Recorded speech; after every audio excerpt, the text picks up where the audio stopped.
Good evening, ladies and gentlemen. Welcome to Calls. This is the 2024 American Express Data Dive Show.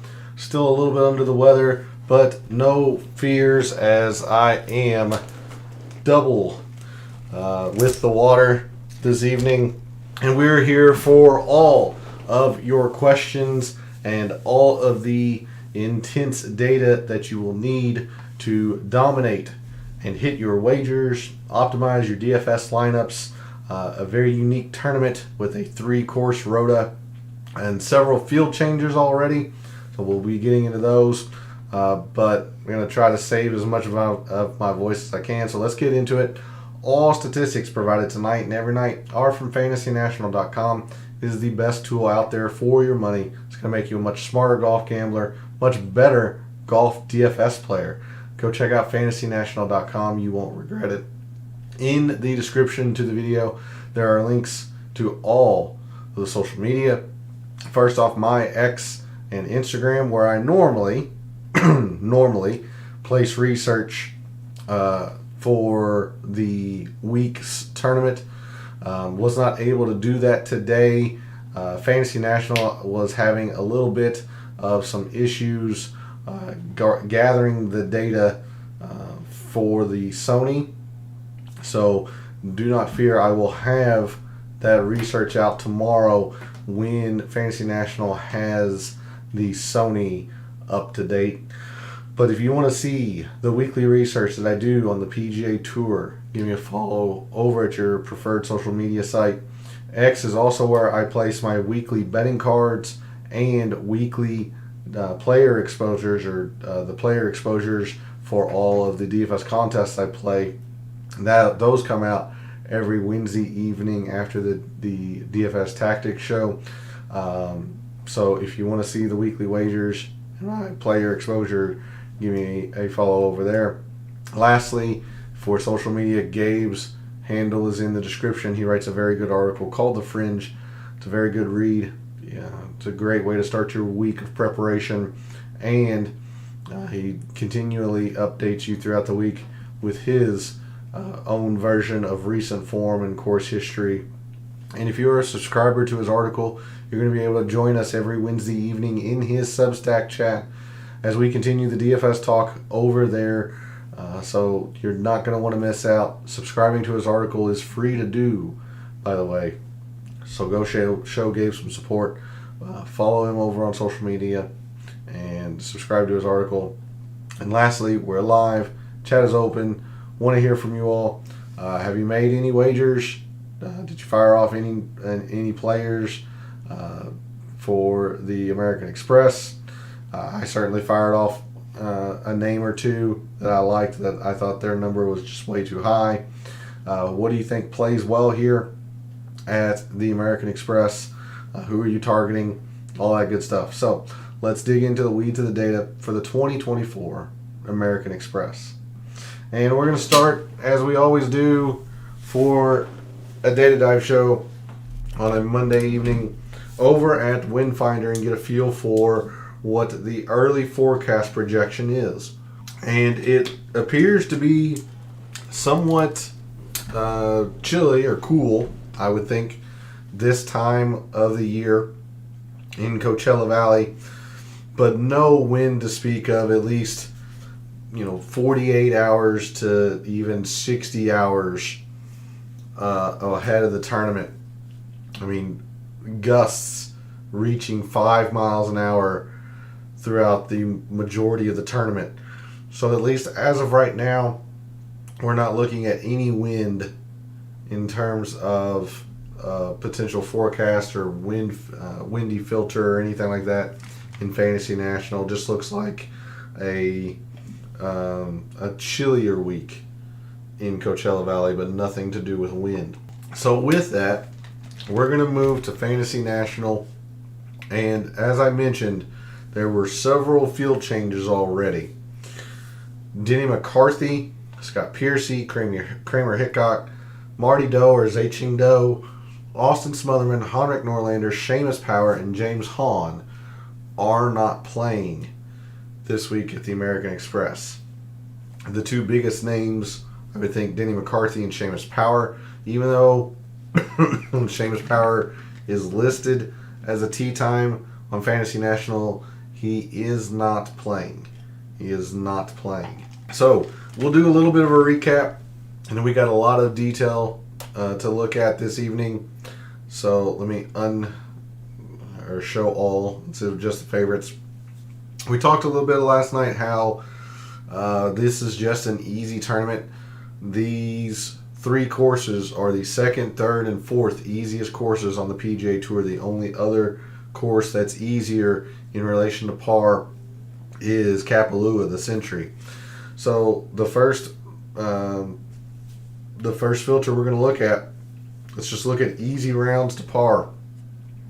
So in the past calendar year, our top performers when a round has been easy: Alex Noren, Eric Cole, Xander, Scotty Scheffler, Doug Gim, Adam Hadwin, Chris Kirk, Patrick Cantlay, JT Poston, and Stefan Jaeger. Something else that we know about is that all 3 of these courses are short, with the Stadium course the longest at 7,187 or so yards. I believe it's the Nicklaus tournament course. Nicklaus or La Quinta is just over 7,000. All of them are par 72s, so very, very short courses here at PGA West. So on short courses, top performers in 2023 were Patrick Cantlay, Scotty Scheffler, Eric Cole, Chris Kirk, Xander, Sam Burns, Justin Thomas, Sung Jae, Taylor Montgomery, and JT Poston. Again, Denny McCarthy is starred. He is not playing. Okay. The only other things that I would like to do in terms of review, we're going to be able to cover with some prior leaderboards and such. So let's just cover the historic conditions again, just very, very quickly. As I talked about, it's just very, very easy tournament. Every single round played easy. Last year, 2022, you had a couple of rounds that were average in terms of difficulty. Even a difficult round at the Nicklaus tournament course when the wind picked up a little bit. And then the 4th round, the Stadium course played to average when it was considered very windy. But mostly, you're going to have rounds that are easy. These are very, very easy courses. Of course, we are on Bermuda, but we have Poa Trivialis Overseed, so I'll make sure to have those courses highlighted when we talk about putting. Green speeds have always been listed at average. I don't think we're going to have enough of a sample size to limit it to Poa Trivialis and average speed greens. So we're just going to be looking at Poa Trivialis Overseeds. Not going to do too much with the Pete Dye Architect. There is an argument to look at it, but since the tournament is only going to be played 2 rounds at most at the Pete Dye course, I just don't feel comfortable putting a lot of emphasis into that. So let's go ahead and look at these prior leaderboards, and we're going to start with the strokes gained from last year with Jon Rahm's win. And as we talked about last night, this is a ball striking course. Do note that all strokes gained data is from the Stadium course only. There is no shot link at La Quinta. There is no shot link at the Nicklaus tournament course. This is all from the Stadium course. But even so, we look at the top 15 here. Every single player is positive in terms of approach. It is the main shot type here in general in golf. And not to be overlooked is the off the tee as well. Off the tee plays a decent factor as well. We saw that in the course breakdown last night. Really, Tom Kim was about the only one that was really poor in off the tee. The other 3 that were negative in terms of off the tee were under 1. Putting as well.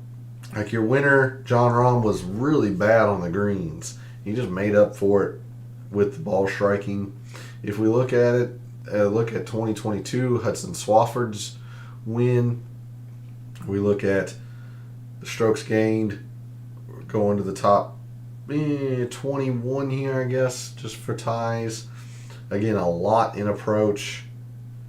See, only really if we maybe if we limit it to the top 13. I mean, only one negative in approach again. Just a big facet of this tournament, of this course, as you would think, with a Pete Dye design. So, and then the off the tee as well. You had Brian Harmon, who was essentially field average, just slightly negative, getting rounded to 0. Hudson Swafford was slightly negative off the tee. Only Denny McCarthy was very poor off the tee with a solid finish. But as you see, of your top 13, Hudson Swafford really put the daylights out in 2022. Denny McCarthy really puts well. If we sort, off the tee, you had a decent amount of correlation here other than Cameron Champ and Chesson Hadley, who missed the cut. But your approach, pretty strong correlation, other than probably Cage Lee up here. But a good correlation with the approach. Putting, a couple of pretty high missed cuts. Your winner was second in putting. A little bit all over the place in 2022. If we go to last year's, I meant to do this when we were on 2023's, but if we go to last year's, we sort on it. You see how much more correlating the off the tee is here. A couple of 6 or a 6. I don't know why Fantasy National has Maddie and Matthias Schmidt as the same person, but 6th, 11th, 5th, 3rd. Your winner was fairly high up here. So much more correlating off the tee last year. The approach, much more the same, except for Lucas Glover, who missed the cut. Didn't do a lot else well last year, but Smalley, of middling finish from Brendan Steele in the 6th, the 3rd, 11th, the 1st. Couple more top 10s. Cameron Young. So you see the approach very, very correlating. And then putting, not to be outdone, you got your cut makers up here. And then, like we saw in 2022, Hudson Swafford, your winner, was second in the tournament on putting. So there will be a little bit of putting to factor in, but I am mainly focused on the ball striking this week. Mostly focused on the approach and off the tee. So with that, I'll get this prepped for the next page view. Your top off the tee players, with no filters, just your top off the tee players in the field this week: Scotty Scheffler, Patrick Cantlay, Garrick Higgo, Kevin Yu, Doug Gim, Keith Mitchell, Johnny Vegas, Tyler Duncan, Stephan Jaeger, and Siwoo Kim. There is a little bit of an argument to be made about using the easy to par filter, and I believe I used the easy to par filter for off the tee last year in my mixed condition model, which we'll take a look at later in the show. So your top off the tee players went around as easy in 2023: Scotty Scheffler, Cameron Champ, Tyler Duncan, Garrick Higgo, Kevin Yu, Doug Gim, Callum Tarren, Sam Stevens, Stephan Jaeger, and Bo Hostler.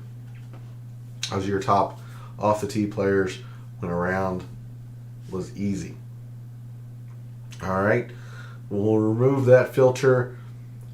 I usually don't use a filter for approach. I just want to see the top strokes gain approach players. So our top strokes gain approach players: Scotty Scheffler, Xander, Sam Ryder, Adam Schenk, Mark Hubbard, Alex Smalley, Eric Cole, Aaron Rai, Patrick Cantlay, and Ches Reavie. So give these guys, especially these top strokes gained approach players, give these guys a pretty considerable boost in your considerations or in your lineup preparations with your wagers, as with the Pete Dye course. It's an emphasis on ball striking. You just have to be committed to the shots that you want to hit. Pete Dye is famous for playing with eye lines and sight and all that. So just gotta be good with your irons to succeed at a Pete Dye course. And then lastly, for putting, or at least in strokes gained, we'll look at putting. I'm going to have to find the individual courses. So we're going to be looking at Bermuda Base Poa Trivialis Overseed, as that is what is at the American Express. First one is Harbor Town, host of the RBC Heritage. Again, sorry, I'm just trying not to have a coughing fit. I've been under the weather for the past 3 days. I'm going to throw in a cough drop as well. We are at Harbor Town, Innisbrook, host of the Valspar.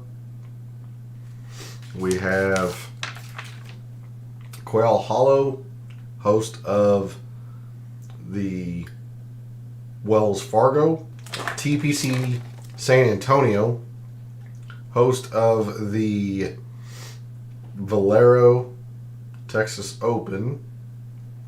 TPC San Antonio. TPC Sawgrass, the host of the Players. And TPC Scottsdale, host of the Waste Management Phoenix Open. Those 6 courses, along with the stadium course, which I actually probably forgot to highlight last night. So these 7 courses are the courses that have Poa Trivialis Overseed. And I'm needing to make a note so I don't forget whenever I make my mixed condition model to include the stadium course. Okay, so these 7 courses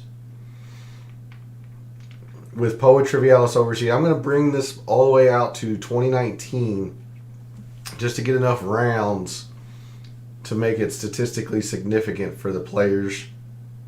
You see someone like Tyler McCumber only has 14, but most of the players in the field have 36, probably more. But, you know, a good, 80% have at least 10 rounds, which is going to be significant enough to make some kind of inference on their putting ability on Poa Trivialis. So, on Poa Trivialis, your top putters in the last 36 rounds have been Matt Kuchar, Sam Burns, Sam Ryder, Taylor Montgomery, Daniel Berger, Billy Horschel, Alex Noren, Justin Suh, Adam Hadwin, and Chad Ramey. And we're going to go to the Fairways and Greens page view.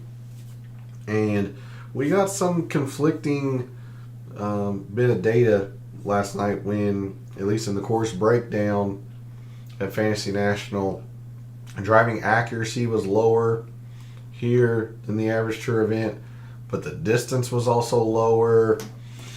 And then we went into Microsoft Excel and saw that the distance was more important than the average full field course. So we just got a lot of conflicting information, and we're going to try to figure out and discern what's important and what's not. So last year, Jon Rahm's win will highlight the top 15. In fact, we could go all the way down to the top 25. Not a single person was negative in terms of greens. That makes a lot of sense, as these greens are small. They're small, generally difficult to hit, especially if you're out of position. Only one person was negative in fairways. Only 3 were negative in distance.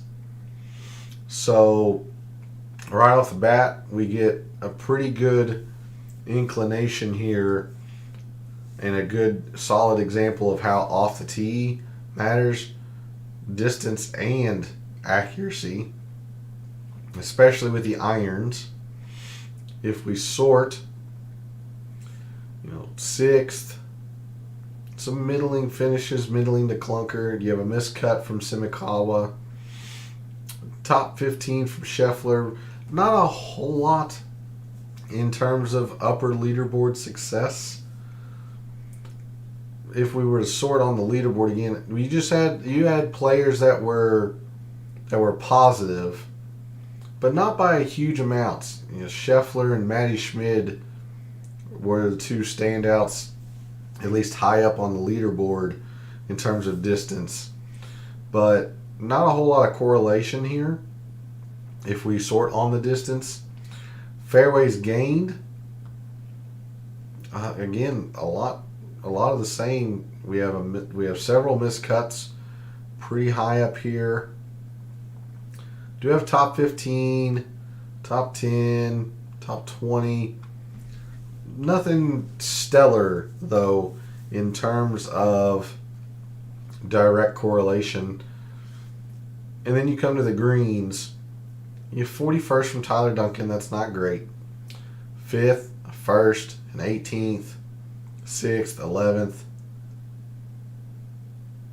You get some miscuts and then another 6th. Looks like greens would be it.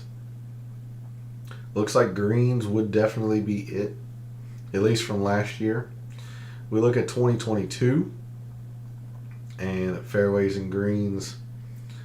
Again, looking at the top performers, not a whole lot here in terms of distance. Paul Barjon, Sung Jae, Wyndham Clark, higher in terms of the distance, but they're not elite in terms of the finishes. Yeah, look here. Look at all this. The miscuts, all the miscuts prevalent up here at the top of the leaderboard in distance. Not probably where you're wanting to look at. Fairways, much more correlating. You do have some miscuts fairly high from Wesley Bryan and Kelly Craft. But you have a top 15, a 3rd, middling to clunker from Svensson, the top 25. So for the fairways, a little bit higher in terms of correlation in 2022, especially with regards to distance. Now, Hudson Swafford, didn't hit a whole lot of fairways. He was putting the daylights out 2022. If we look at greens, much more, it's been the most correlating of these stats. Yes, you have a couple of high miscuts here, which you don't like to see, but you have a 3rd, a top 25, a top 15, a top 10, another 3rd. Looking like greens would be the main statistic. I am going to go to 2021. No. See, the thing is 2021 was so different for the AmEx coming out of the ridiculousness that 2020 was. See, it only had 2 courses. This was the full 3-course rota. I usually don't like going back this far. But again, much more the same when Andrew Landry won. Your top 13, not a single one negative in greens. 2nd, 6th, 14th, 21st, 4th, 21st, 1st, 3rd. A lot of correlation there. Fairways were decent, but you also had some miscuts, which you didn't have with the greens. And then distance, much more your cut making. So for me, I'm seeing a whole lot into the greens in regulation, and then more so the fairways than the distance. But I think it's just off the tee based in general. We saw that in the course breakdown. So moving to this year's field, your top greens in regulation gained players, no filters, just your top greens in regulation gained players. Scotty Scheffler, Andrew Putnam, Tyler Duncan, Patrick Cantley, Martin Laird, Sam Ryder, Doug Gim, Davis Thompson, Joseph Bramlett, and Shane Lowry. You can make an argument to look at greens gained when it's easy, so I'll run through that quickly. But I'm probably more so. Oh crap! I'm probably gonna have to back this up because I need to. I forgot to go back to 2023. So let's try this again. With no filter, since or in 2023 or in the last 36 rounds. Yeah, this list changed a little bit. Your top greens and regulation game players: Scotty Scheffler, Andrew Putnam, Tyler Duncan, Patrick Cantlay, Martin Laird, Sam Ryder, Doug Ghim, Johnny Vegas, Davis Thompson, and Joseph Bramlett. Apologies, I needed to change the timeline. You can make an argument to look at easy, since all three of these courses are easy. So your top greens and regulation game players when a round's easy: Adam Schenk, Doug Ghim, Alex Noren, Tyler Duncan, Scotty Scheffler, Aaron Rai, Chris Kirk, Carson Young, Andrew Putnam, and Beau Hossler. But what I think is going to be the filter that I use, I'm going to look at short courses. These short course greens and regulation gained is generally when you have a short course, you have different types of layouts where even though it's a short course, you're still hitting, mid to longer irons in some of the holes due to the way the hole is laid out, forced layups and things of that nature. And that's kind of where I'm leaning, at least, on a Monday night, on how I'm going to go with my mixed condition model. So when a course is short, defined as less than 7,200 yards on Fantasy National, your top greens and regulation gained players: Hayden Buckley, Shane Lowry, Scotty Scheffler, Chris Kirk, Joseph Bramlett, JT Poston, Brandon Wu, Aaron Rai, Akshay Bhatia, and Tom Kim. Okay, get this prepped for the scoring, and it's pretty darn easy what we're going to be looking at in terms of scoring. It's all about the birdies. So you see even Davis Thompson had a little bit in terms of the negative in birdies gained, but look at the sheer volume or numbers: 7.5, 8, 9.5, 5.5. A little bit further down here, 7.5. You got 10 in these birdies, whereas in the bogeys, 4, 4, 5. I mean, honestly, that 4.9 might lead. It does. And you got good finishers up here. I mean, obviously, you're going to have to avoid bogeys to climb the leaderboard. But the sheer amount of volume is in the birdies gained. 18th, 6th, 1st, 16th, 11th, 26th, still, just outside the top 25, 11th, 3rd, 6th, 5th. I mean, just huge amounts of correlation in the birdies gained. And honestly, it's not a whole lot into the Eagles. You do have Eagles here at the AmEx, but it's not a be-all, end-all. Like Kevin Yu, Brandon Wu, these guys gained a lot of Eagles, but, they missed the cut. Now, Davis Thompson, Xander, Taylor Montgomery, they gained a lot of Eagles and were in the top 5. So it definitely can be a benefit, but that's why we're going to look at birdies are better gained as opposed to Eagles by themselves or birdies by themselves. Birdies are better gained, and we can see that from here. And just for emphasis, because it's the same.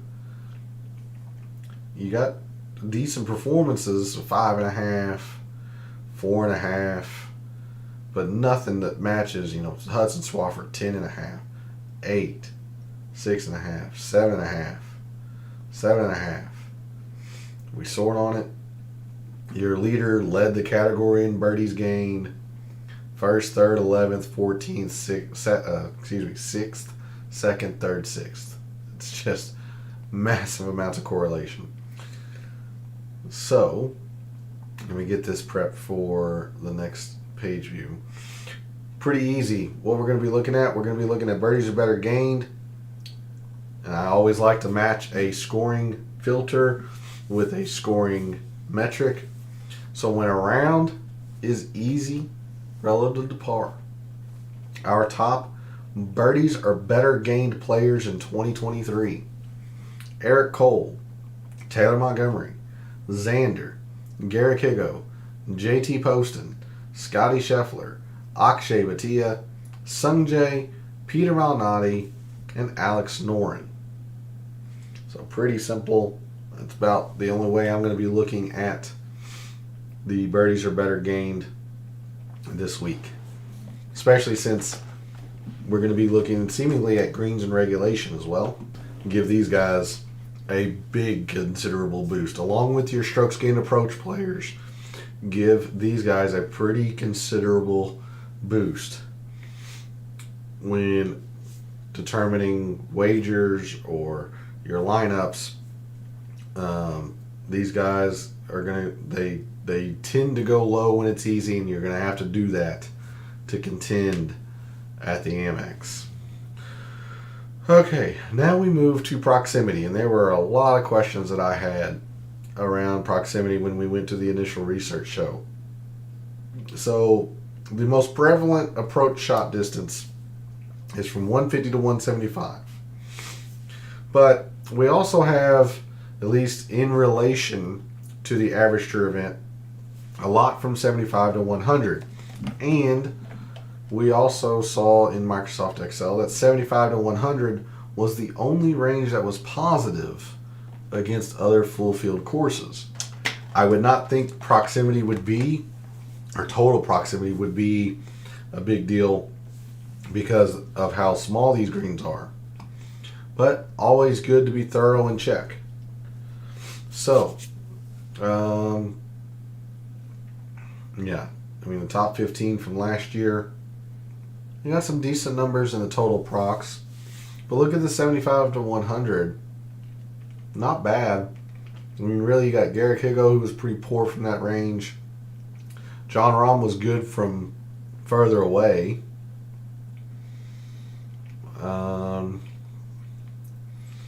Cut making, which is fine. A couple of miscuts. Lucas Glover, Wesley Bryan, somewhat high up here.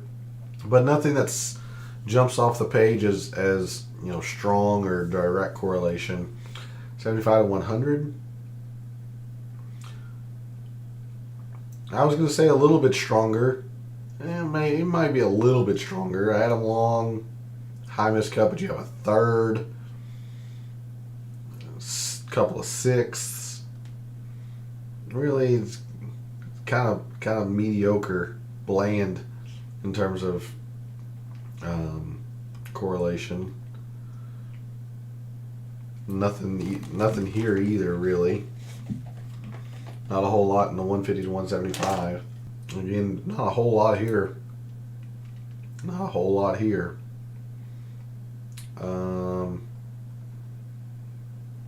Cut making. You had a 6 from Will Zalatoris 2 years ago, but just more your good performances. Nothing stellar. 75 to 100, you had a couple of miscuts really high up here. See, it was all or nothing in the 75 to 100 2 years ago. 9th, 11th, 3rd, 6th, 14th, 13th. Surrounded by a bunch of miscuts. And then 150 and 175. Not a whole lot. So, honestly, I don't see much with proximity this week. I really don't. I think it would be the 75 to 100. But there's not a whole lot of shots that come from that range.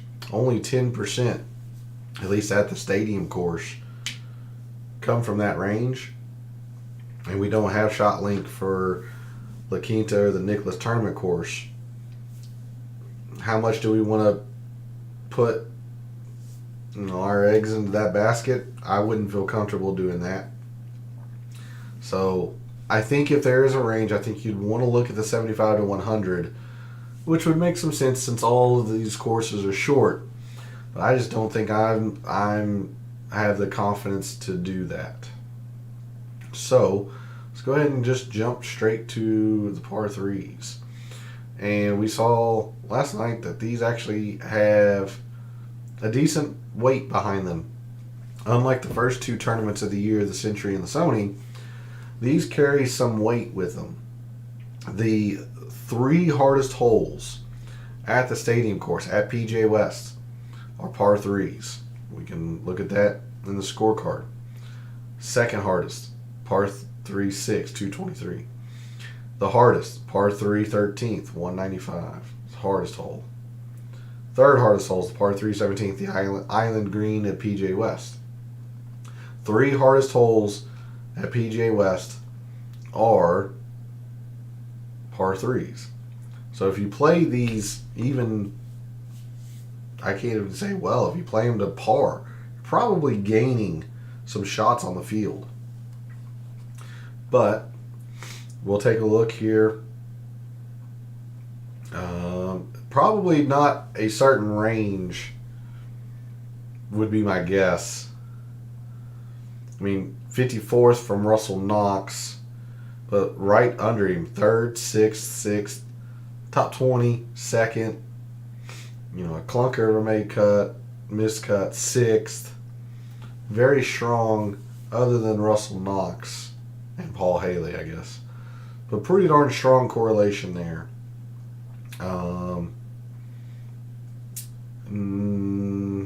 Not a whole lot there. No correlation there. Your leader missed the cut. You don't like to see that. So, looking like just par 3s would be my guess. Look at 2022. Again, 1.6 from your leader, but Tom Hoagie with a 5. 4.5 from Molinari. 5.5 from Zach Johnson, a little further down, 14th. So 14th, 22nd, 2nd, 6th. Gets a little bit worse after that. But, yeah. I mean, your par 3s are going to have some decent weight to it this week. Or at least it'll have some weight, as opposed to 0% like it had at the Sony and the Century. I don't think there is a specific range of par 3, because we look at the course breakdown just very quickly. You had 2 150 to 175, 2 1 and 1. The Nicklaus Tournament course mirrored that exactly, 2 1 and 1. So really, you have a 4 2 and a 2. La Quinta, I don't remember. I'll have to cheat and look at that one very quickly. We're at a 4 2 and a 2. Yeah. And then 1 from 150 to 175, so that's 5. And then 3 from 200 to 225. So we have a 5, 2, and a 5. So across all 3 courses, we have 5, at least on the scorecard. 5 from 150 to 175, 2 from 175 to 200, 5 from 200 to 225.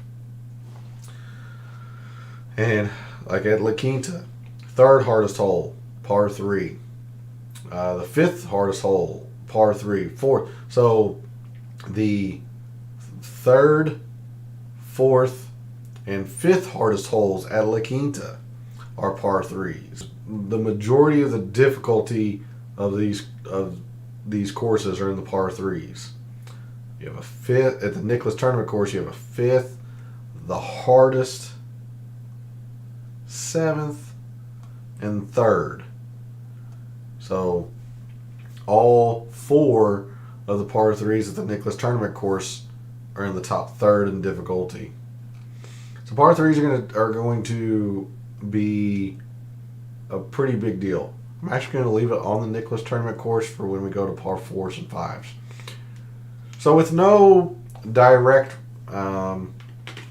range to consider, at least it doesn't appear to, your top par 3 performers in the field this week: Eric Cole, Carson Young, Mark Hubbard, Andrew Putnam, Justin Suh, Grayson Sigg, Nico Echeverria, Sam Burns, Vincent Whaley, and Charlie Hoffman. Those are your top par 3 performers.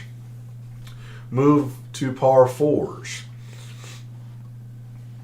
Now, the majority of the par 4s at the stadium course are 350 to 4, and 400 to 450. And 450 to 5, I think. I said I was going to leave it on the Nicklaus Tournament course, and then now I'm forgetting the stadium course's course breakdown. Okay, so 1 and then 3, 3 and 3. Okay, so 1 drivable, 3, 3 and 3. The Nicklaus Tournament course has 3, 4 and 3. So we have a 1, 6, 7, 6. And finally with La Quinta, 3, all are okay, 4, 4 and 2. So 1, 10, 11, 8. Yeah. So 1, 10, 11, 8. So 1 drivable across all 3 courses. 10 from 350 to 4. 11 from 400 to 450. 8 from 450 to 5. And you see they do contribute a decent amount in terms of who's going to play well. Not as much as the par 5s as we'll see. If there was a range, let's see, from last year, it wasn't the 350 to 4. Look at these missed cuts very high up here. So it wasn't that. More so here, but I mean, you still have a couple of high missed cuts, but your winner was 3rd. Excuse me. In the category. 450 to 5, a little bit stronger. The winner was a little bit further down, but doesn't appear to be a whole lot, or again, nothing that jumps off the page immediately. 2022's par 4s. Again, you sort on it. 14th, 1st, 3rd, 6th, 14th. Just strong correlation. Much more 350 to 4 in 2022. Martin Trainer was a clunker, a couple of miscuts, but your winner was 2nd in that range. You got a top 10 in that range. Yeah. Okay. 400 to 450. You know, good performances. Cut making. Patrick Reed was a clunker, but decent. Yeah, so again, it just kind of looks like par 4s in general. Just kind of looks like par 4s in general. So your top par 4 performers in the field this week: Scotty Scheffler, Bo Hostler, Patrick Cantlay, JT Poston, Xander, Ryan Moore, Alex Noren, Adam Hadwin, Minwoo Lee, and Tom Kim. Lastly, par 5s.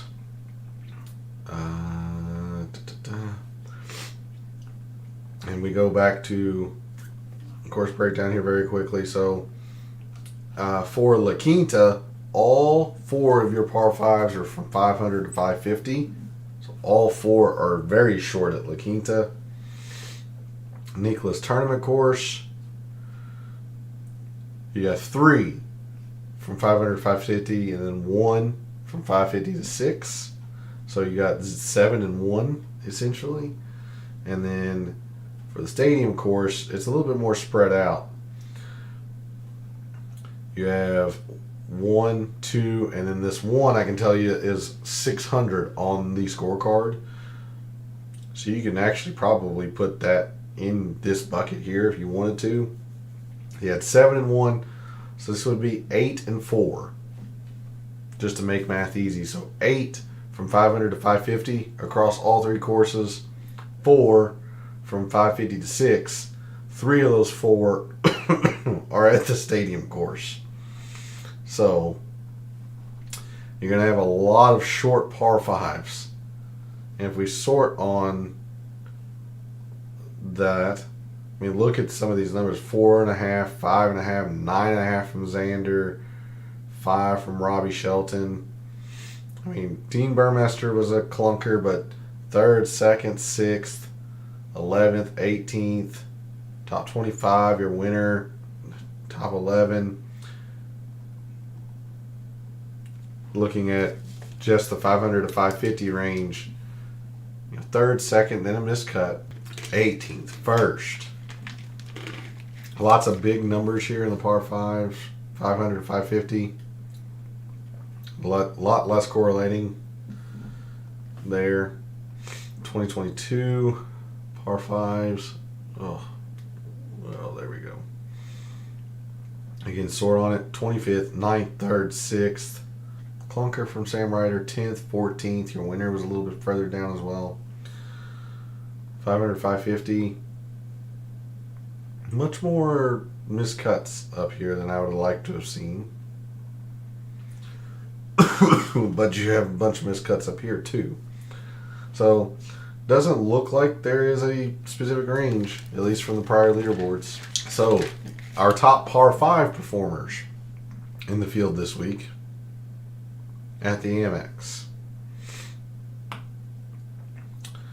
Aaron Rai, Stephen Yeager, Davis Thompson, Scotty Scheffler, Tom Kim, Sung Jae, Patrick Cantley, Wyndham Clark, Matty Schmid, and Eric Van Rooyen. All right, with that, let's go look at some very, very detailed data around the stadium course. So last night we took a look at the stadium course compared to other full field, or against other full field courses on the PGA Tour. Tonight, let's just look at the data for the stadium course. So scroll down to the stadium course, the American Express. You can see all of the shot type, or the shot type that matters the most. Strokes gained approach. Now you do have a little bit of a high outlier here, but even so, it's still contributing the major or a significant portion of the strokes gained for shot types here. So we're looking at a lot of approach. See how much the off the tee is outweighing the around the green. So we're not going to be factoring in too much around the green, but the off the tee has been pretty darn consistent year over year at the AmEx. It's just been a pretty consistent metric. We look into the driving and greens, fairways and greens. Distance, we kind of saw this throughout the leaderboards.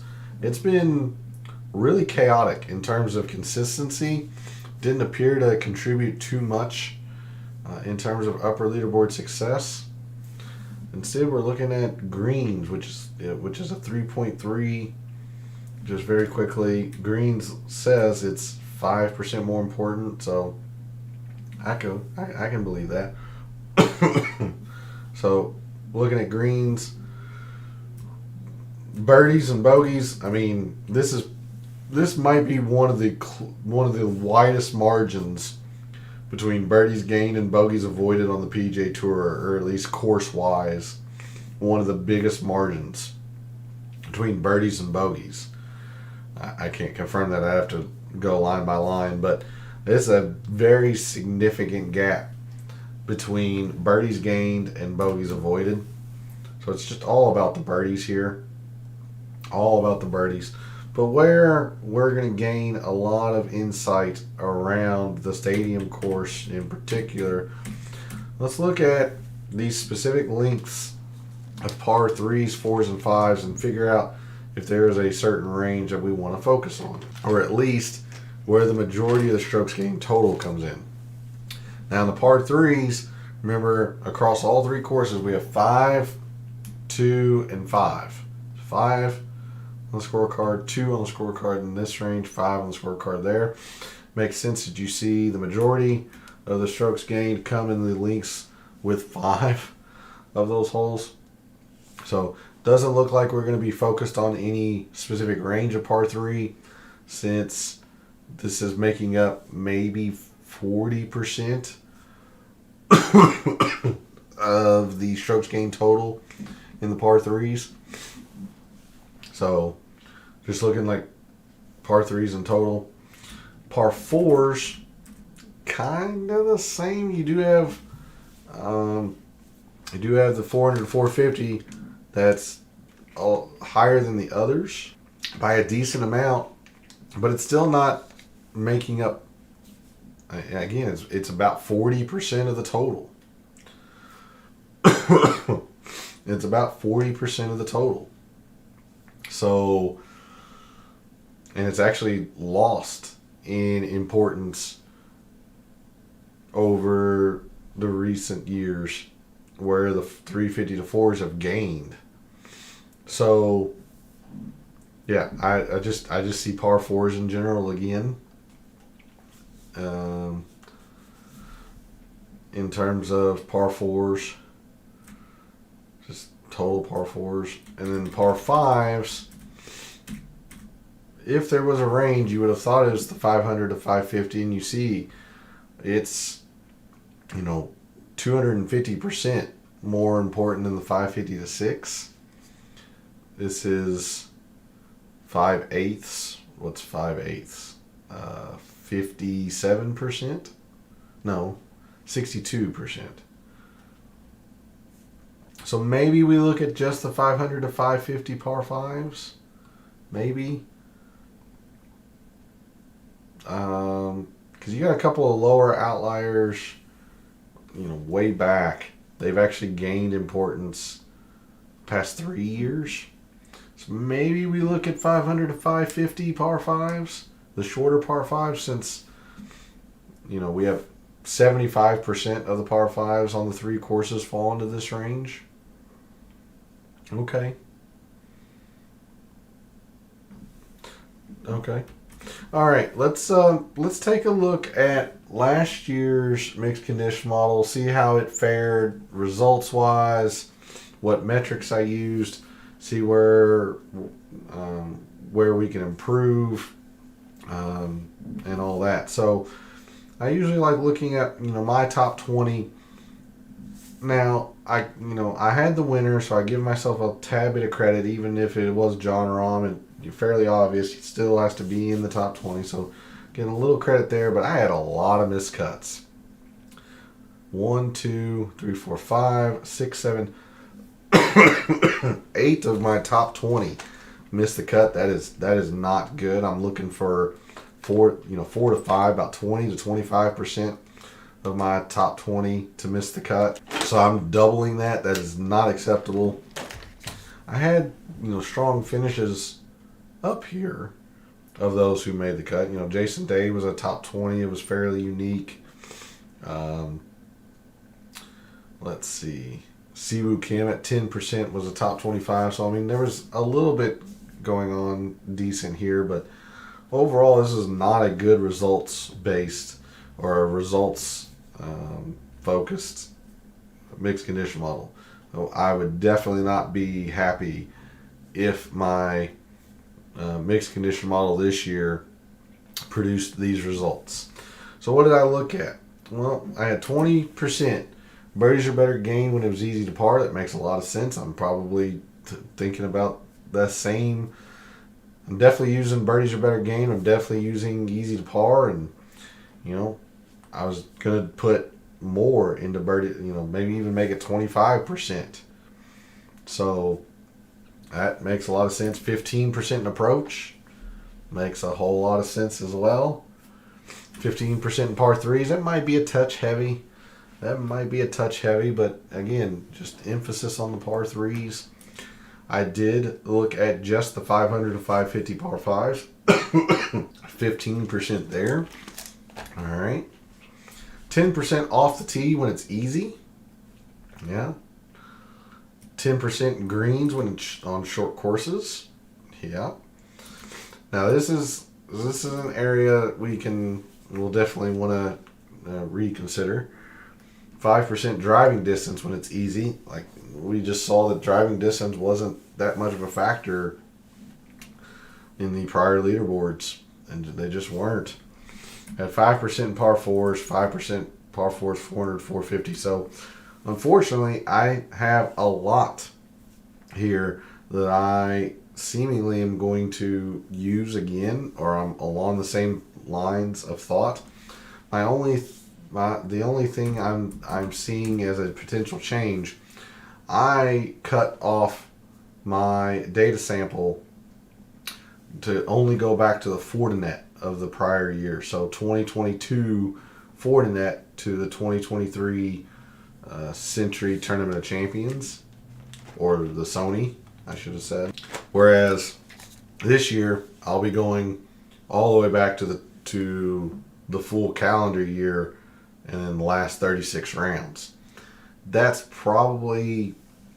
might help some of this out a little bit, and that's going to change the data, pretty significantly. But as far as metrics and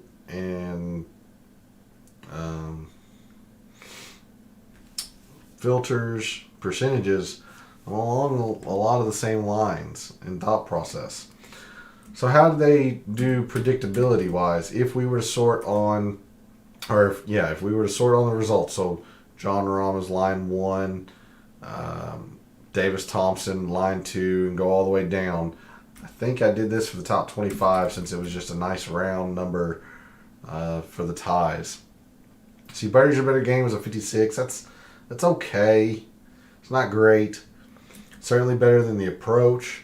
The par threes were really bad, and so that's why it's another reason why I'm thinking the par threes were, overemphasized a little bit, going 15%. I'm thinking 10% probably, but I think par threes are going to have a pretty solid say in who plays well this week. Now look at these par fives, 500 to 550. This was the strongest metric in terms of predictability for the players who finished in the top 25. The only metric that was under a 50, the lower the number the better. Off the tee was fine, greens were fine. Distance, again, really, really bad. Distance was bad. Par fours and the 400, 450 was bad too. So probably not going to separate out any particular length of par 4. She's probably looking at total par 4s, lower the percentage in the par 3s. But I do think it's probably correct to look at the 500 to 550 par 5s. The approach, maybe it was just a weird year. I still think approach, we've seen it all week. Last night in the initial research, and then tonight in the data dive, approach is one of the strongest factors here, along with birdies are better. So definitely a lot to improve on from last year's mixed condition model, but enough that I think we'll be able to. There's enough things that we can change among here that I think we'll be able to do that. All right, this last portion will be fairly quick because my voice is going out towards the end of the show. But taking a look at the early look file, this is performance specifically at the American Express the past 5 years. Let's take a look at the players who have performed the best at these various metrics. Give us a good idea who does well specifically at the AmEx with these important factors. So your top approach players, there's Daniel Berger, Alex Smalley, Tony Finau has been very good with his iron play at the stadium course. Doug Gim, to be expected. Chris Kirk, Cantley, Zalatoris. There's Tom Hoagie, Cam Davis 3 for 4, Lonto Griffin, Siwoo Kim, former champion 20 and 21. So there's some of your top approach players. Let's take a look at your top putters. So your top putters at the stadium course the past 5 years: Lonto Griffin, 1 for 2. Siwoo Kim, 4 for 4, average finish inside the top 20.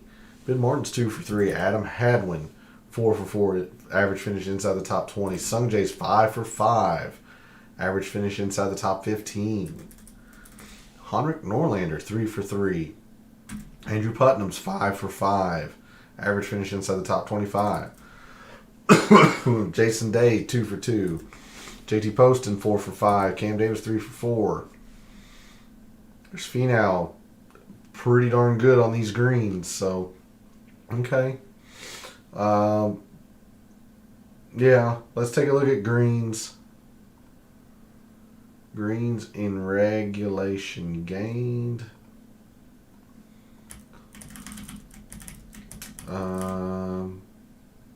There's Finau again. Lee Hodges, 1 for 2. Adam Hadwin. Patrick Cantlay. Scotty Scheffler, 3 for 4. Smalley. Brim. Zalatoris, all varying degrees of success, but 2 for 2. Now, Scott Stallings is only 1 for 4, but he's hit a bunch of greens. My guess is he just hadn't putted worth a damn. That'd be correct. He just hadn't putt worth a damn. Let's see. Roger Sloan, 3 for 4. Andrew Putnam, 5 for 5. Siwoo Kim, 4 for 4. Cam Davis, 3 for 4. All right. Let's take a look at birdies gained and then the par 5s. That's probably going to be it, as I am wearing down very quickly. So, top birdies gained players. Past 5 years here at the American Express. Tony Finau, Roger Sloan, Patrick Cantlay, Siwoo Kim, EVR, Adam Hadwin, Sung Jae, Jason Day, Andrew Putnam, Monto Griffin, Cam Davis. You see all these players with elite finishes and or former champions very high up here in the birdies gained. If you're going to go on the sober narrative that Chris Kirk and Grayson Murray, that trend they've set the first 2 weeks, then Harrison Endicott is your man this week. Poston and Scheffler. Burns, 3 for 4. Ricky Fowler, 3 for 4. A little bit further down here. Been decent in the birdies gained. All right. Lastly, let's take a look at the par 5s, 500 to 550.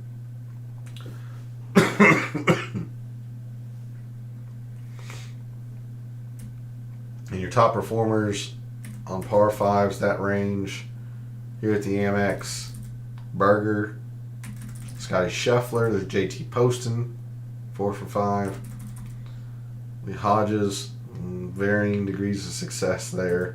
Bronson Burgoon, 3 for 4. Very interesting. Bezadenhut's 2 for 2.